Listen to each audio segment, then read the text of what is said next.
It all began years ago. A humble woman named Afre gave birth to twins, a boy and a girl, in a hospital in Koforidua. But tragedy struck when her labor became complicated. While she was vulnerable, a wealthy woman named Sakina, who had just lost her own baby boy, made a dark and desperate decision. With the help of a midwife and 2 nurses, Sakina secretly swapped her dead baby with Afre's living son and gave Afre a lifeless baby boy to bury. Afre, heartbroken and confused, never fully trusted the hospital staff, but she had no proof. She raised her surviving daughter, Atta, in poverty and pain. Years passed, and destiny began to move. Atta and the stolen twin, now called Pa Emma, met during a national quiz competition. They felt an instant connection, as if they had known each other their whole lives. Their faces, voices, and even mannerisms were identical. But now, Sakina, the woman who stole Emma at birth, is terrified. The truth is dangerously close. She has begun plotting once again, this time to bury the secret forever. But will her plans succeed, or will destiny complete what it started? Mr. Adusi sat silently in the security room, eyes glued to the CCTV screen as the footage rolled. There she was, Atta, standing at the gate. She didn't look wild or indecent like Sakina had claimed. She wore a neat, modest dress. Her hair was simple and tidy, and she stood with her hands politely folded behind her back, her posture calm, respectful, almost childlike. He leaned closer, eyes narrowing. There was no sign of arrogance or rudeness. In fact, she bowed her head slightly as Sakina approached, and then he saw it. Sakina's face twisted. Her hands waved aggressively as she leaned forward, yelling. Atta looked startled, confused, even frightened. She tried to speak, but Sakina raised her hand in dismissal. Mr. Adusi's jaw tightened. What is this? He thought. He rewound and watched again. Every frame confirmed what his heart feared. Sakina had lied. The girl wasn't indecent. She wasn't rude. She was innocent. He leaned back in his chair, troubled. Why would Sakina lie about this? What has this girl done to deserve such treatment? The more he thought, the more questions arose. Why did she want to stop Atta from seeing Emma? Why did she look so afraid, not angry, afraid when Emma spoke about the girl? Mr. Adusi stood up slowly, the silence around him heavy. A storm was beginning to stir in his mind. This wasn't just overprotection. This was deeper, darker, and now he was going to find out the truth. No matter what it was, no matter how long ago it was buried, even if it meant shaking the very ground his family stood on. Later that evening, after Mr. Adusi had watched the full CCTV footage and sat alone in deep thought, he called Sakina into their private study. She entered confidently, not knowing what was coming. But as soon as she sat down and saw the seriousness on his face, something in her shifted. Sakina, he began slowly, I watched the CCTV footage from the day Atta came. Her expression stiffened. What I saw, he continued, doesn't match what you told me. That girl wasn't half naked. She wasn't rude. She was calm, respectful. She even folded her hands behind her back as you spoke to her. But you were angry, harsh, and completely dismissive. Why? Sakina's lips trembled. She looked away, trying to think quickly. Well, yes, maybe I exaggerated a bit, but the truth is, I just don't like her, she finally said, folding her arms. Mr. Adusi leaned forward. Don't like her? Why? Sakina frowned. She looks poor. Her background, it's written all over her. I don't want my son bringing someone from a struggling home into this family. I've worked too hard to sit back and let him marry a village girl who may come here and disgrace us. It's not happening. Adusi stared at her for a long time before he spoke. And what were you when I met you, Sakina? She blinked, surprised by the question. You were selling second-hand clothes on the street at Cantamanto, he said firmly. You had nothing. I had everything. My own house, my father's business, my car. But I didn't marry your money. I married you. Because you were kind, respectful. You understood me. Isn't that what love is? Sakina's face turned red with shame and stubborn pride. That was different, she mumbled.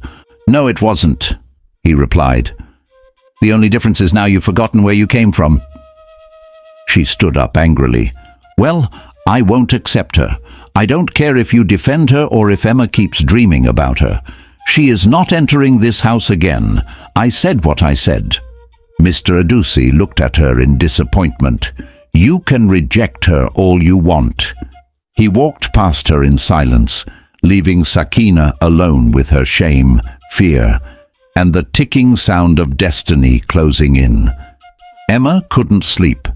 Every night since Attar was turned away at their gate, her silence haunted him like a shadow. He had been calling her over and over, but she never picked up.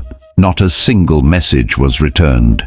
The girl who once smiled at him during the quiz, the one who said she'd been dreaming of him too, had disappeared from his life like a fading light. One night, in frustration and desperation, Emma tried again. Ring, ring, ring. Finally, click. Hello? A woman's voice answered. Emma's heart jumped. Hello? Please, is this Attar's phone? This is her auntie, the voice replied gently. Who is speaking? Emma didn't hesitate. Please, Ma, I'm Emma. I'm her friend, from the quiz competition. Please, I just need her to hear me, just once. There was a pause. Ma, he continued, his voice cracking with emotion. Please tell her I'm sorry for what happened. She didn't deserve that. I never knew my mother would act that way. I never meant to hurt her. The auntie was quiet, listening. Please, if I die and she hears the news one day, tell her it was because I couldn't live without knowing why she wouldn't speak to me. Tell her she mattered to me. The woman's heart broke as she listened. She heard pain, sincerity, and desperation, something only real love can bring. She took a deep breath. My son, please don't talk like that. Don't speak of dying. Attar is hurting too. She feels rejected, humiliated. But I promised to talk to her. Please don't harm yourself. Emma quickly asked, Ma, please, where do you stay? I want to come and see her. Please, I beg you. The auntie, now deeply worried, gave him their address without hesitation. When Attar returned home that evening, Auntie Alberta was already sitting in the living room, waiting. Her arms were folded, her expression gentle but concerned. Attar, she called softly. Yes, Auntie, she responded, slipping off her shoes and entering the room. Sit down, my dear. We need to talk. Attar lowered herself onto the edge of the sofa, her eyes lowered. Attar, why are you treating that boy like he's the one who hurt you? I answered his call last night. Do you know the way he spoke? Like someone ready to die. Do you know the weight of pain you've placed on that young boy's heart? Attar blinked quickly, trying to stop the tears. But Auntie, you weren't there. His mother looked at me like I was filth. She called me names I wouldn't even say out loud. She told me to leave as if I wasn't human. Her voice shook. I've never felt so small in my life. Alberta sighed and nodded. I understand. But listen, sweetheart. Parents, especially mothers, can be very protective. They sometimes make wrong judgments when it comes to their children. She saw you as a stranger and overreacted. it doesn't mean you should punish Emma for it. He's not his mother." Atta looked down.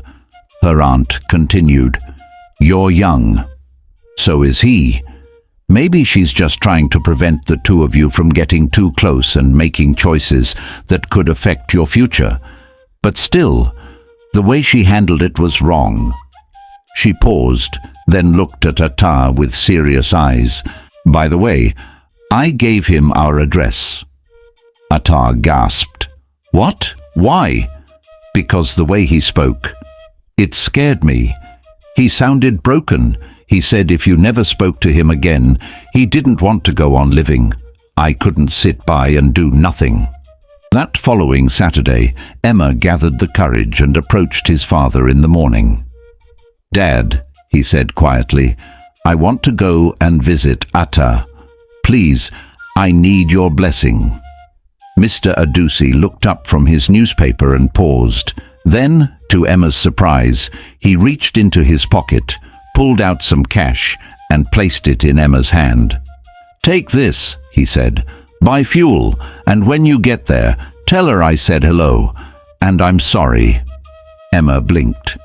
You're okay with it?" His father nodded. "Son, sometimes we adults take too long to see the truth. Go." Emma was stunned. He gripped the money and hugged his father quickly. "Thank you, Dad. Thank you." Without telling his mother a word, Emma grabbed his car keys and drove off, with hope burning in his heart. The next day they heard a car engine stop outside.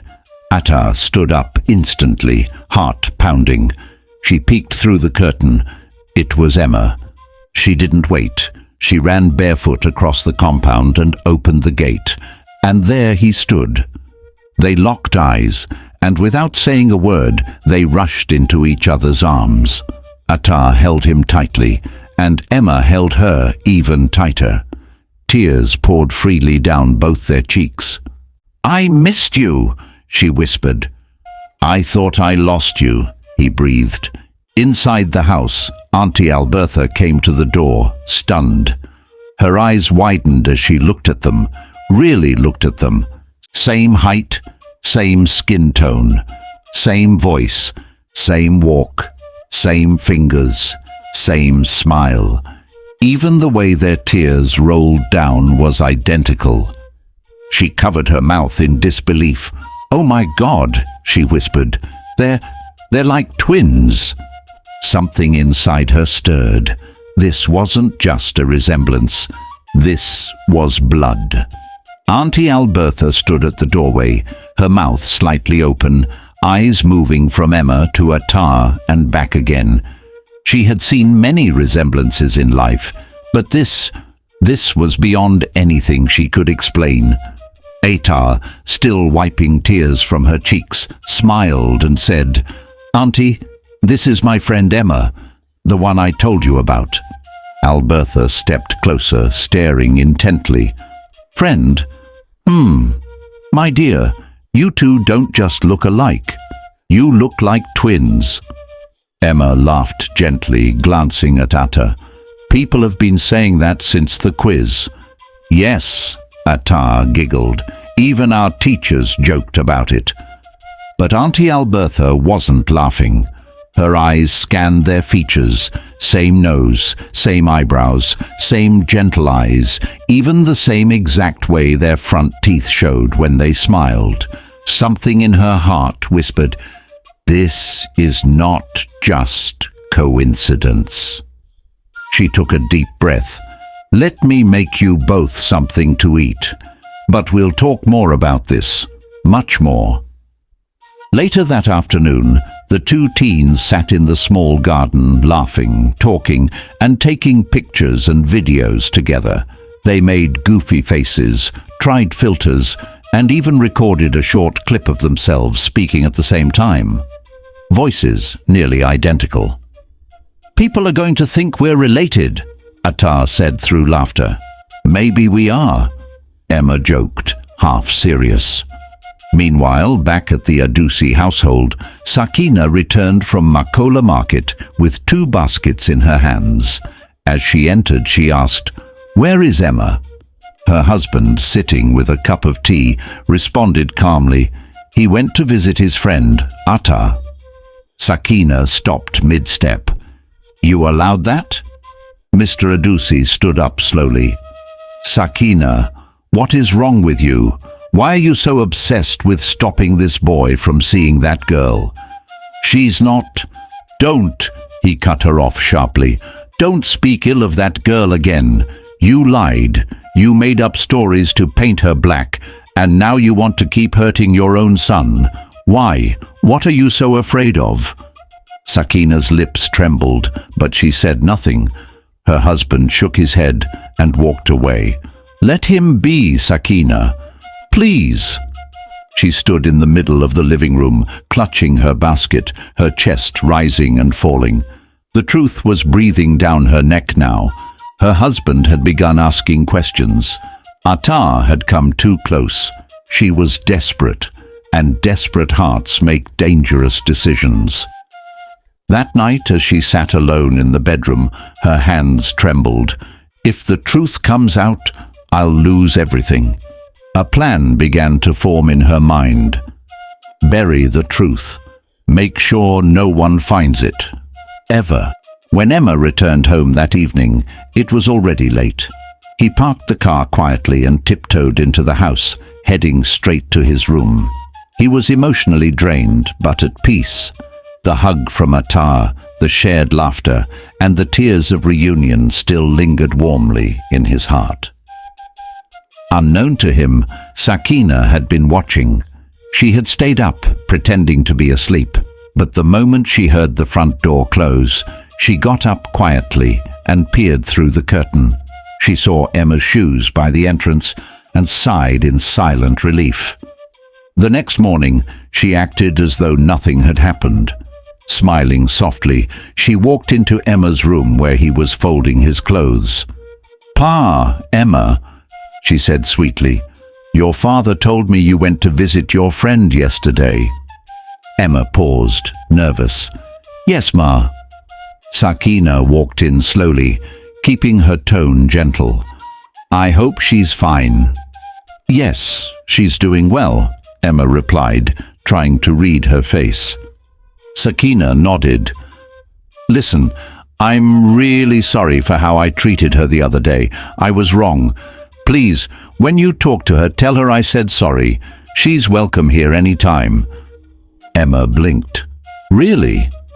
"Yes," she smiled. "Tell her from me, she's welcome." Emma's face lit up. "Thank you, Mommy. I'll tell her. She'll be happy to hear that." But deep inside, a quiet uncertainty gnawed at him. Her sudden change felt strange. That evening, as he sat outside on the veranda with his father, Mr. Adusi asked quietly, "So, how did your mother react when you came back last night?" Emma sipped his drink and said, "She was happy. She even said I can bring Atta here to visit." Mr. Adusi raised his brow, surprised. "Just like that?" she apologized. "Yes," Emma nodded. "She said she's sorry for what happened." Adusi leaned back slowly, staring into the evening sky. Interesting. Either my words touched her heart, or she's hiding something." Emma looked at him, puzzled. "What do you mean, Dad?" Adusi chuckled lightly and waved it off. "Never mind. Just keep your eyes open." Then Emma pulled out his phone, excited. "Daddy, look. These are the pictures I took with Atta yesterday." He handed the phone over. Adusi squinted at the screen, then smiled. "Hey, my son, you haven't stopped your editing tricks. You still want to become a video editor or graphic designer, eh?" Emma laughed. "Daddy, what do you mean? You edited these pictures to make you two look alike, the faces, the noses, even the same smile." Emma shook his head. "No, Daddy, that's not editing. It's real. That's us. No filters, no tricks." Adusi stared at the screen again. His smile faded into deep thought. The resemblance was too perfect. "No editing," he whispered. "No, sir," Emma said quietly. For a long moment, Mr. Adusi said nothing, just stared at the screen, the gears in his mind beginning to turn again. Could it really be? Later that night, as the cool evening breeze filled the living room, Emma sat beside his father, determined to show him the full truth. He opened his phone again and tapped on a video. "Daddy, watch this," he said softly. In the video, Emma and Attar stood side by side smiling. They counted down together, 1, 2, 3, and then spoke in unison. "We sound the same." Their laughter echoed together, and for a moment it was like watching a perfect mirror. Mr. Adusi's face changed. He leaned forward, stunned. Wait. This can't be. This is shocking. You two, you look like twins. Same voice, same face, same energy." Emma nodded slowly. "Yes, Daddy. That's what I've been trying to tell you. She's not just my friend. It's like something bigger is going on." Mr. Adusi held the phone, his hand shaking slightly. "But how? How can someone's daughter look exactly like my son?" For days that question haunted him. He couldn't focus. At night, he replayed the video over and over. There was no doubt. It was beyond coincidence. A week later, in a quiet compound in Accra, Auntie Alberta picked up the phone and dialed a number she hadn't called in a long time. It rang. Then a tired voice answered. "Hello?" "Afre, it's me, Alberta." "Oh, sister, it's been so long," Afre said. "Yes, but listen, this isn't just a friendly call. I have something to tell you, something strange. Could you believe that I saw a young boy, Emma is his name, who looks exactly like Attar?" There was silence on the line. "Sister, what are you saying?" Afre's voice shook. "I'm serious," Alberta continued. "He's Attar's friend, and they're so close. But when I saw them side by side, it felt like I was looking at twins." Suddenly the line went quiet. Then Afre began to cry softly. Alberta's voice softened. "Afre, what is it?" Through tears, Afre whispered, "When Attar was a child, she once told me about a boy who came to her in a dream. She said he was her brother, that he said he was alive. I thought it was just the imagination of a grieving child. But you told me the boy died in the hospital," Alberta said carefully. "Yes," Afre replied, her voice breaking. "That's what the midwife and the nurses said.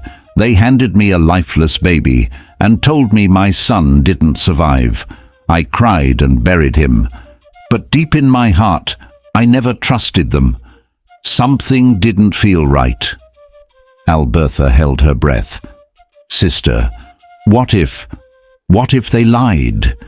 Tears streamed down Afre's face. "Then it means I buried someone else's child, and mine, my son, was stolen." 2 weeks later, the bond between Emma and Attar had grown even stronger. They chatted daily, shared memories, and began to dream of what the future could hold.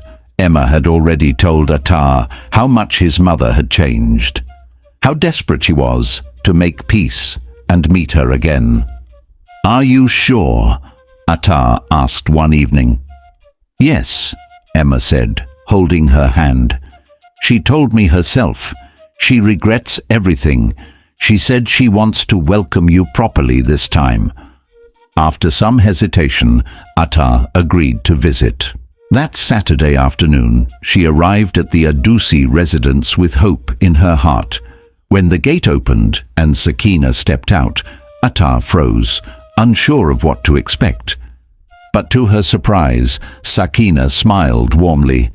"Attar, my dear," she said, arms wide. Come in, I'm so happy to see you." Atta, stunned by the welcome, managed to smile back. "Thank you, Ma. Please, feel at home," Sakina said sweetly. "Today, I want you to feel like my own daughter." She served her a delicious meal, sat beside her while she ate, and even brought out fresh juice and fruit. Atta was touched. Everything seemed genuine. "You're such a lovely girl," Sakina said, brushing her hand over Atta's hair. "Emma wasn't lying about you." But behind that smile was a heart full of fear and evil plans. What Sakina didn't tell Atta, or Emma, was that she had already made up her mind. This girl must disappear. Mr. Adusi wasn't home that evening. He had traveled for a business meeting and wouldn't return until the next day. "Atta, it's getting late," Sakina said softly. "You shouldn't go back alone.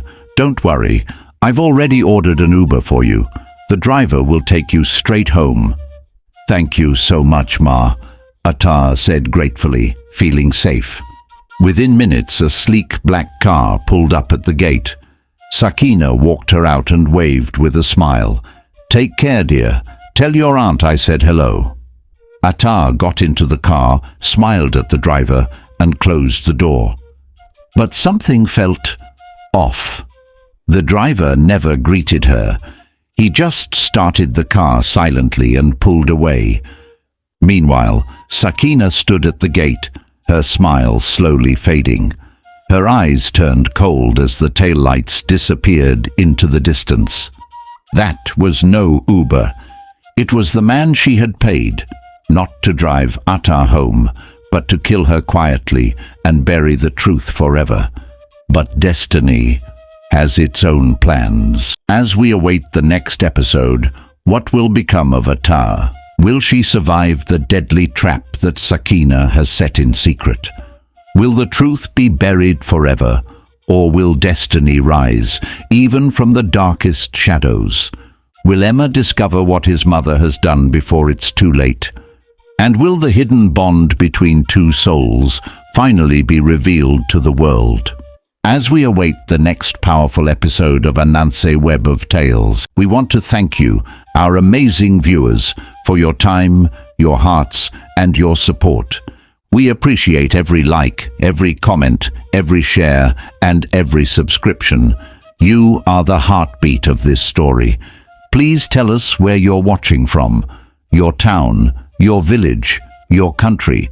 We love seeing how far our family of storytellers has grown.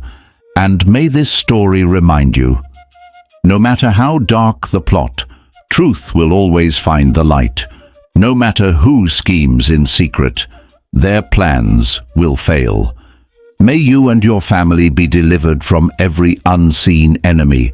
May God protect you from traps set in silence, and may your destiny rise, just like Atta's.